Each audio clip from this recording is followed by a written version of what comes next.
নমস্কার বন্ধুরা, welcome to Shampa's kitchen. আজকে নিয়ে এসেছি breakfast, tiffin box, lunch box বা সন্ধেবেলার টিফিনের জন্য দুর্দান্ত স্বাদের, খুবই হেলদি, টেস্টি, ইজি পনির চিজ স্যান্ডউইচ রেসিপি। এই স্যান্ডউইচ এতটাই সুস্বাদু যে একবার খেলে বারবার খেতে ইচ্ছে করবে, আর ছোটরা বারবার তৈরি করার আবদার করবে। তাহলে চলুন শুরু করি। সবার প্রথমে একটা বোলের মধ্যে নিয়ে নেব কুচানো পেঁয়াজ। একটা বড় সাইজের পেঁয়াজ কুচিয়ে নিয়েছি, সেটা দিয়ে দিলাম। দিয়ে দিচ্ছি কিছুটা পরিমাণে ক্যাপসিকাম কুচি, একটা মাঝারি সাইজের ক্যাপসিকাম কুচিয়ে নিয়েছি। দুটো কাঁচা লঙ্কা কুচি অ্যাড করে দেব। 1 টিস্পুন চিলি ফ্লেক্স দিয়ে দিলাম। তবে ছোটদের জন্য তৈরি করলে কাঁচা লঙ্কা আর চিলি ফ্লেক্সের পরিমাণটা নিজেদের স্বাদ অনুসারে অ্যাড করতে হবে। দিয়ে দিচ্ছি 1 টিস্পুন অরিগ্যানো। এবারে 150 গ্রাম মতন পনির ছোট ছোট টুকরো করে আমি কেটে নিয়েছি, সেটা অ্যাড করে দিলাম। পনিরগুলোকে এইরকম ছোট ছোট টুকরো করে কেটে নিতে হবে।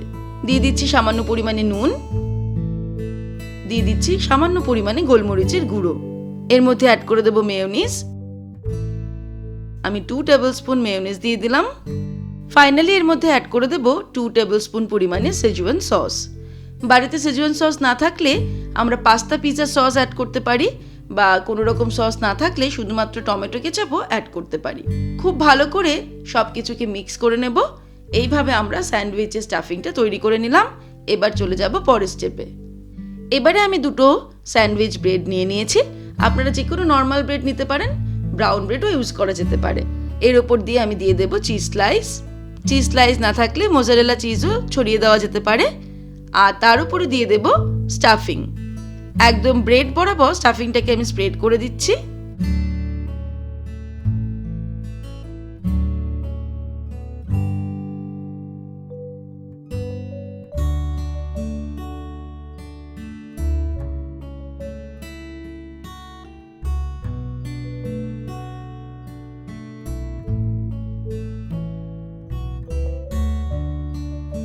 তৈরি করে নেওয়া স্টাফিংটা দুটো স্যান্ডউইচ ব্রেড বরাবর চারিদিকে স্প্রেড করে নিলাম। এবারে নিয়ে নিয়েছি একটা চিজ কিউব আর একটা গ্রেটার।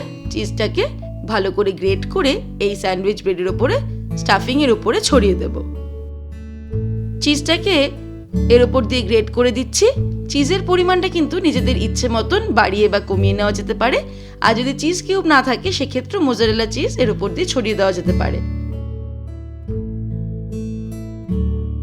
এইভাবে স্যান্ডউইচ ব্রেডটাকে রেডি করে নিয়ে চলে যাব ফাইনাল স্টেপে।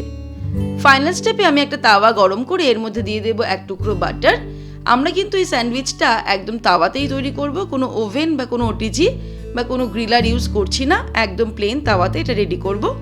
বাটারটা গলে গেলে একদম এটাকে স্প্রেড করে দিচ্ছি তাওয়া বরাবর একটা ব্রাশ দিয়ে। তারপরে ফ্লেমটাকে একদম লোতে করে স্যান্ডউইচ ব্রেড দুটো তাওয়ার মধ্যে বসিয়ে দিয়ে এটাকে ঢাকা দিয়ে 2 মিনিট জাস্ট আমরা সেঁকে নেব। আর এই সময় ফ্লেমটাকে একদম লোতেই রাখতে হবে।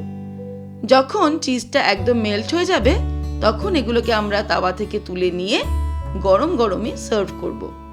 সার্ভ করার সময় এর উপর দিয়ে ছড়িয়ে দিতে পারি 1 চিমটি চিলি ফ্লেক্স আর 1 চিমটি অরিগ্যানো। তাহলে দর্শক বন্ধুরা, আজকের এই রেসিপি আপনাদের কেমন লাগলো আমাকে ভিডিওর নিচে কমেন্ট সেকশনে কমেন্ট করে জানাবেন।